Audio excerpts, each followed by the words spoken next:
I'm Mary Bach, a longtime AARP volunteer and chair of the AARP Pennsylvania Consumer Issues Task Force.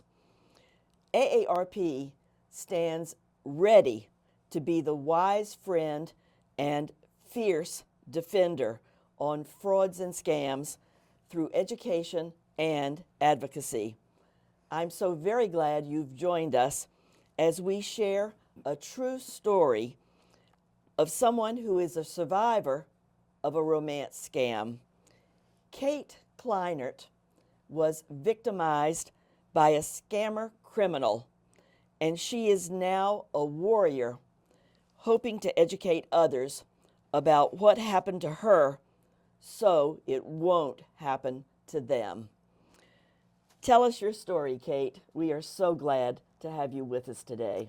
Oh, thank you, Mary. I'm really happy to be here because if I can stop one scam, stop one person from falling for this, then it's worth telling my story again. So, at the time that this happened to me, I was widowed about 12 years. I was not looking for romance. Sometimes people say looking for romance in all the wrong places, and I was not out there looking for it. I never asked anyone to hook me up with their brother-in-law or, I just wasn't into that. My heart still feels married to my husband. Well, how did this man find you? He came to me through Facebook. It was a friend request. And let me say, I never, ever, ever accept friend requests from someone I don't know until I did that day. And I wish I could go back and either stop myself from doing that or find out why I suddenly decided to accept his friend request.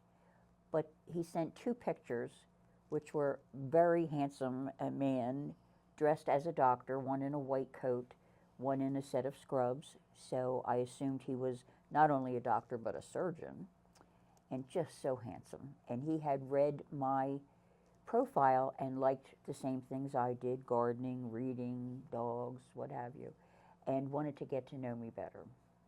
And like I said, I hit the accept button and we sent messages back and forth for a few days. Then he asked me to download an app so that he could call me and hear my voice. And the two apps that he suggested, one is WhatsApp and the other was Hangout, which now is Google Chat. And there isn't anything wrong with the apps themselves, but they are untraceable. And that's why the scammers use them, because they know you can't trace back to what country these messages are coming from or get the content of the messages or what numbers they're using to call. So it's a big draw for the scammers to use that platform. And we've heard that that's fairly common, that this is a typical way that they reach out and then want to engage the person that they're dealing with. Yes. Yes. So he called and we talked, and will readily admit that it was nice. It was just nice to have an everyday conversation with a man. I had been widowed 12 years at that point, lived alone, didn't think I was lonely, but, it was during the pandemic, during the shutdown of the pandemic, so I think that had something to do with it, that we weren't able to visit with our friends and family or go to church or what have you. So I think that added a little more to the situation. And I have come to find out that scamming just skyrocketed during the pandemic shutdown. And because they understood people were going to be lonely and looking for some way to communicate. So they were out there working overtime while we were all sitting at home being locked down with the pandemic. So we talked on the phone once or twice a day. It was very nice, but then he got romantic very quickly, which I was like, whoa, bud, we haven't even met yet. But he just knew he loved me and knew I was the woman he wanted to spend his life with and all. And I really pushed back on that for quite a while because it just didn't feel comfortable to me, someone I didn't know saying these things to me. Well, was that in any way a red flag to you? that maybe he was asking or he was making a commitment too early in the relationship? I thought it was strange, but red flags are readily recognizable to me now, but they weren't then. I didn't realize that that's their MO, that they get romantic very quickly, although they are also very patient and will take as much time as necessary to develop a relationship before they ever ask for money. They get you to trust them, which is how they manage to get you to do that. By the time Tony asked me for money, I did trust him. You know, it was 3 or 4 months into the relationship by then. Well, I understand that he also claimed to have children and that endeared you to him in some ways. Yes, when we were finding out about each other, he told me he had 2 children, and they were in England in a boarding school because his wife had passed away, and he was fulfilling his contract through the UN and was stationed in Iraq doing field surgery. So there was a 12-year-old and a 15-year-old, 12-year-old boy, 15-year-old girl. And he told them about me, and they were so excited. And they wanted to call me Mom. Now, my husband and I were not able to have children, so I waited my whole life for somebody to call me Mom. And this just seemed like it was perfect. Handsome man, wanted to get to know me, had these children who were excited about this relationship. The children never called, but they emailed me almost every day. And of course, I was emailing them back, and we developed a relationship also. But they would say, well, when we're a family, Mom, can we get a dog? And can I have a basketball hoop in the backyard? And where do you think we'll go on vacation? And just all of that just made it more real. Well, for and those me. are very reasonable questions Right. for a child that age to certainly be Yes. asking, and particularly of somebody they think is going to be their stepmother. Right. But you mentioned that Tony asked for money. How did all of that come about? Well, it was actually his daughter who had gotten sick. She was 15 years old, and she got in touch with me through email, was very upset about being sick and needed some supplies, but didn't have any money. So I called Tony and told him, and he said, well, I can't do anything from here because he didn't have any money in Iraq because that was way too dangerous for him to have money on him there. So he asked me to go buy a gift card and send it to her. And I said, well, I'm in Philadelphia and she's in England.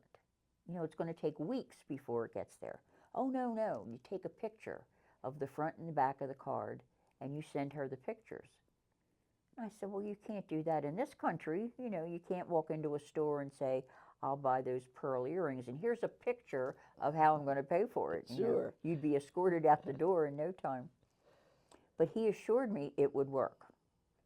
So I went and got a gift card and I took the pictures and I emailed them to her. And before I got up from the computer, I checked the balance of the card and it was already back down to zero. Wow, how much money was involved then? $100. $100, all right. Yes. Now, the little boy got his nose out of joint because his sister got a card. Now he wanted a card. So Tony asked me if I could get one for the little boy. And I did that with no trouble, and I sent the one for him. But I think that opened the floodgates, you know, that the scammers figured, okay, she's a sucker, let's go. She knows her way to get to the store to get the gift cards and how to do it now. So Tony started asking me for just all these gift cards. He needed them for better food. He needed them to bribe the guards. He needed it to get a better signal to be able to call me. And of course, if I protested, he would be, oh, I thought you loved me. I thought we had something going here. And, you know, he would put the guilt on me right away. And all of his requests seemed reasonable to you. Yes.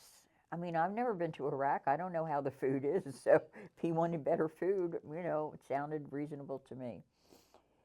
And when I really pushed about sending so many gift cards, he sent me the coordinates to his bank account. And Now, again, I know now that I should have typed in the name of the bank myself, not used the link that he sent, because that link took me directly to the website that the scammers had created. And it could not have been any more perfect than it was. It looked exactly like the bank's website. I put his name in and his password, and his account came up and showed a balance of a little over $2 million. Ooh, So I thought it was perfectly safe to lend him money. well, sure. He had all this money to pay me back and every time we talked, he'd say, "Now you're keeping track of this, right? You're keeping a log, and I'm going to pay you back more than what you sent." So I believed that. And I sent more money than I should have. But then he wanted to come here to the United States and meet me and marry me. And I must say, by this point, after talking to him, we were talking maybe 5 or 6 times a day at that point. And about how long into the relationship was this? How many weeks or months had gone by? It was probably 3 or 4 months now. Right. And he wanted to come to Philadelphia, so he asked me to write to his supervisor just to give a little extra oomph to his request for time off. And I did that. And the supervisor wrote back and said, "I am going to grant Tony leave time because he's driving us crazy. All he talks about is you. He wants to marry you. He loves you. He can't wait to get there. Oh, and did we hear about such and such that she did and whatever?" He just talks about you all the time. And that had to make you feel really excited and Wow. good. And he addressed me as Mrs. Tony All in right. the letter, so that made it even more, And at the end of his letter, he said, "I just have one request. Please invite me to the wedding."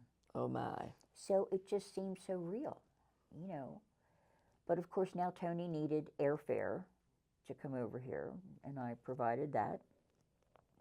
And he was to come here on December the 10th.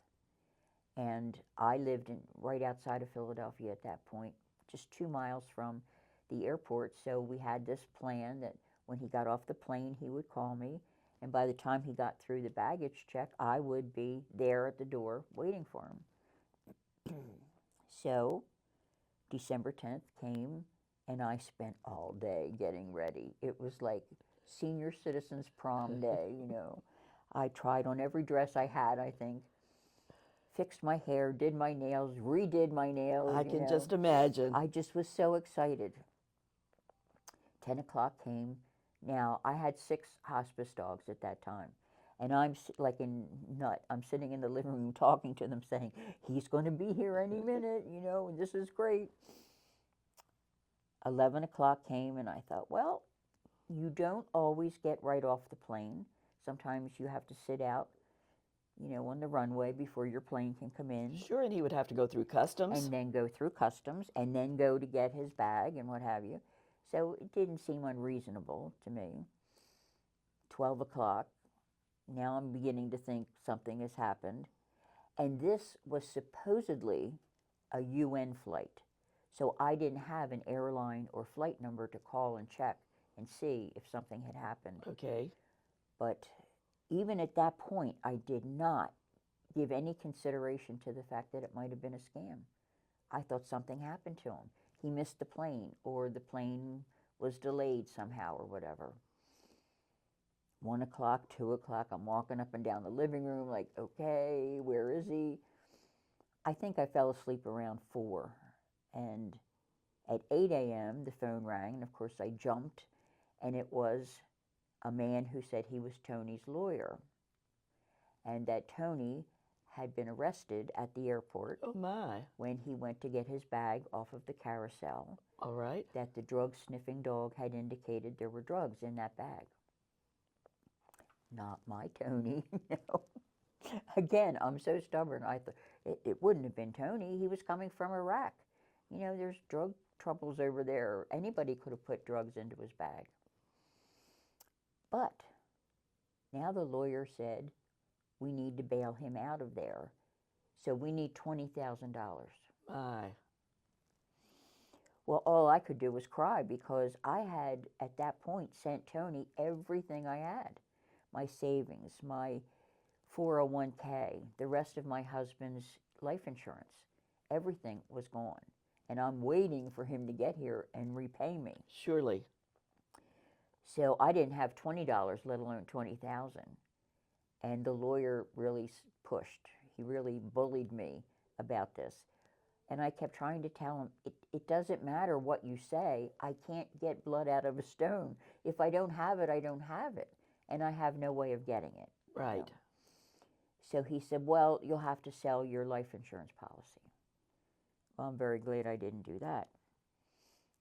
Mine is set up to cover my funeral because my husband and I didn't have children. So I have already made those arrangements. So it's not mine to sell any longer. Well, then you need to sell your car.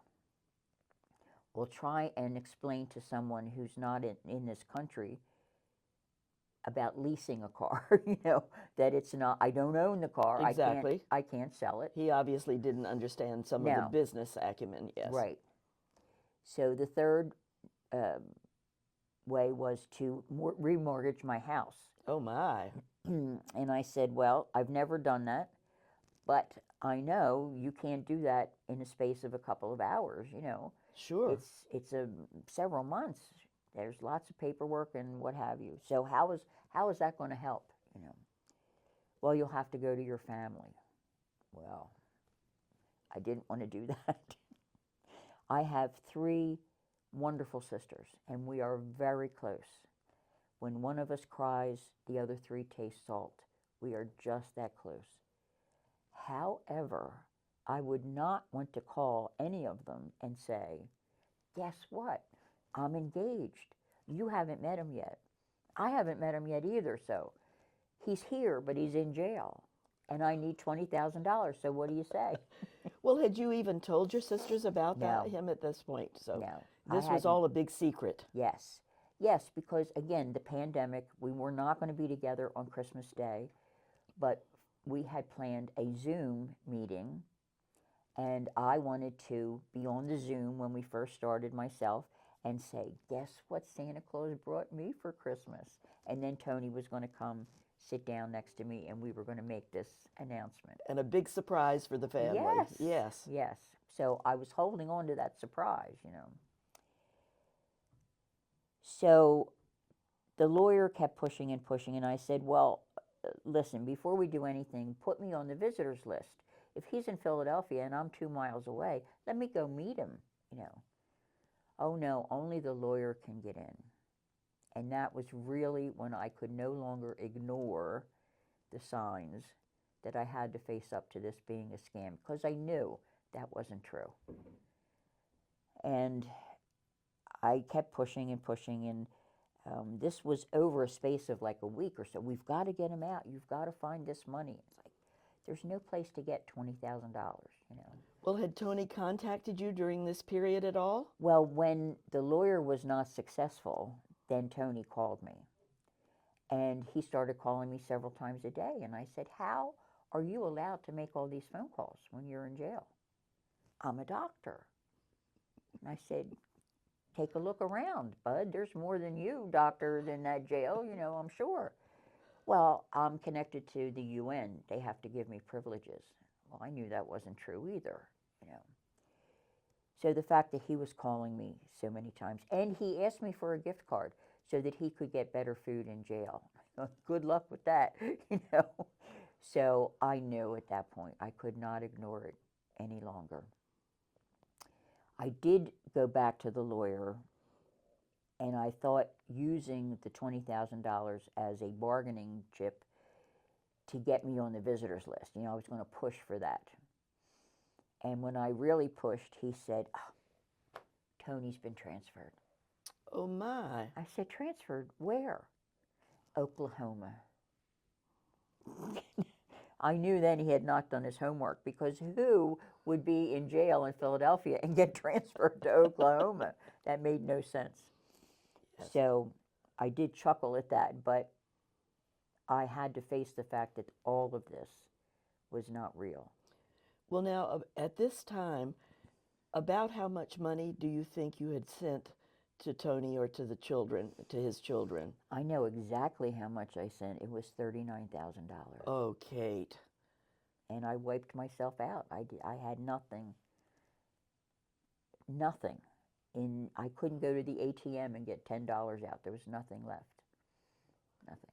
Yes, and that is your own personal tragedy. Yes. And Yes. that is just such a shame to have happened to anybody under the circumstances. And I bet at this point you were emotionally overwrought as well.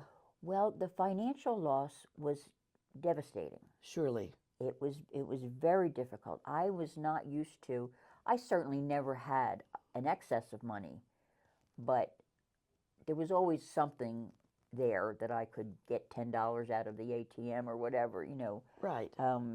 My cell phone was turned off every month, and I had to wait till I could scrape together money from my Social Security coming to get it turned back on.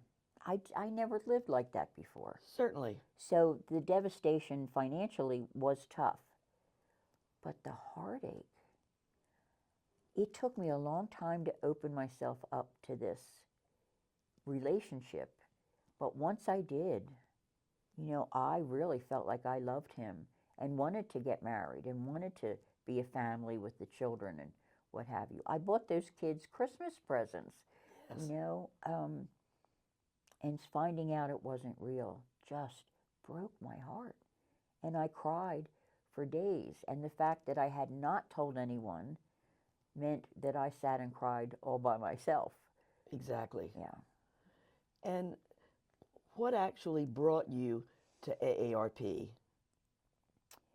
Well, I had a friend who encouraged me to call the police, which didn't go well, and then encouraged me to tell my sisters, which I think I would have done anything rather than tell them that. I didn't want anybody to know how stupid I had been to do this. So I sent my 3 sisters a text on a Friday morning and said, I've set up a Zoom for Sunday night. I need all of you to be on there because I wanted to tell them the story at the same time. I wanted them to all hear the same details in the same order and what have you. Firsthand. Yes. Yes. Exactly. And I had been a secretary in my career, so I was just tackling this the same way. I set the Zoom up and I made a bullet list of things I wanted to say in the order I wanted to say them. And I told my sisters, please don't call me over the weekend. Just let me have this time and we'll talk Sunday night. I thought I said it wasn't a medical problem. But that conversation only took place in my head. Okay. I never put it in the text. So Yes. they spent the weekend thinking I had gotten some horrible I'm diagnosis. sure. Yes. So when they found out it was a romance scam, they were relieved that that's what it was. So I did get a little reprieve there. But when they came on the Zoom, I could tell by looking, they were very upset and, you know, what's going on. And I read my points, and when I got to the very last one, my head was down because I was reading the last one, and I just stayed there. I was waiting for some remark from one of them. And nobody said anything until one of my sisters said, "You're so brave. It must be very difficult to sit there and tell us this story." And I'm sure it was. It was, yes. But we love you and we're going to help. You know, what do you need us to do? And that same sister a few days later called and said, do you have your AARP magazine? Because there's an article about romance scams and an 800 number to call. Okay. So she gave me the number and I called, and I got a very nice man who was volunteering that day. And he talked to me, he listened to me first, really listened, and talked to me and said, well, you're not stupid. You're a victim of a crime. And that hammer you have in your hand, hitting yourself over the head with, it's time to put that down. And those words have stuck with me. And then he asked me, would I be willing to share my story?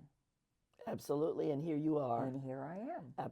And there are so many people that need to hear this kind of story because this situation could happen to almost anybody. And people are vulnerable Yes. when they are lonely. And as you say, you had been widowed for 12 years. Yes. And so the idea that you might want some companionship is not a foreign idea. Every night, Tony would call and say, "How was your day, honey?" Nobody had said that to me since my husband died. It was just nice to have someone care enough to ask me that. And he obviously knew exactly what to ask and we might say what buttons to punch, Absolutely. so to speak. He knew how much the dogs meant to me, and he learned all of their names, and he could recognize their sounds. If you know, dogs are like kids. Once you get on the phone, they come right up to you and they need something. He'd say, "Oh, is that Duffy? Oh, is that Trixie?" And it endeared him to me that he took the time to learn their names. Absolutely. Yeah. Well, your story is definitely very compelling, and I think people at AARP would say that there are some patterns that it follows Yes. that are, you know now, are fairly typical of some of these kinds of romance scams. Again, the asking for money and the idea of the plane ticket, and then you know, for some reason, in your case, it was he was arrested, but Yeah. you know, other times it could be some emergency or business situation that developed, or even a medical situation that Right. developed at the last Yes. minute, and as to why he didn't show up. But it is just absolutely most interesting. Now that you look back, are there red flags that you think people should be alert to if they get embroiled in the same kind of situation? Well, first off, if you think you're involved in a scam, have any inkling that you think this might be a scam, you can call AARP and talk to the volunteer on the helpline, and you don't have to be a member of AARP to do that. That's which right. is wonderful. Talk it over with someone and see what they think. If you have received pictures, of course, of a handsome man, they're always handsome. If you don't know how to do it yourself, ask someone to help you do facial recognition on those. If I had done that at the time that I received the first two pictures of Tony, I would have known that the pictures of this poor man were all over the internet being used in romance scams because he was handsome and he was in either scrubs or a white coat indicating he was a doctor. So check that out. I've heard that there's such a thing as reverse search photographs. Yes. And that's the kind of thing you're talking about, Right. to see if the photograph shows up in another place or maybe under another name. Yes, Exactly right. Yes, yes. And someone younger can certainly help you do that if you don't know how to do it yourself. Surely. You also can put parameters on your social media. I didn't know that. You can have it set up so it's only your family and friends, people you want to see your post. I had mine set up so the whole world could see it, Okay. which I didn't realize. So your Facebook page was public as opposed to private. Yes, Okay. exactly. So you need to pull in the boundaries a little just to keep yourself safe. If you're using a dating site, they will readily admit that around 30% of all profiles on a dating site are scams or fake. So you really need to look into the person that you're trying to have a relationship with.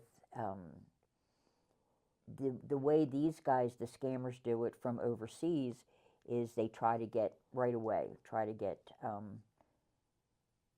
romantic with you. So if that's happening, and never will allow a face-to-face phone call.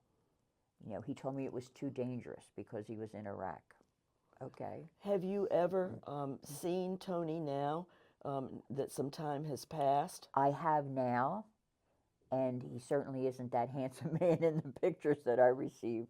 He lives in South Africa, and this was his job, to scam. That he worked for someone else and collected this money and made a salary, and that's his job. So in addition to you, you think he was scamming other people at the same time? Oh, absolutely. He never, I don't remember even one time that he called me Kate.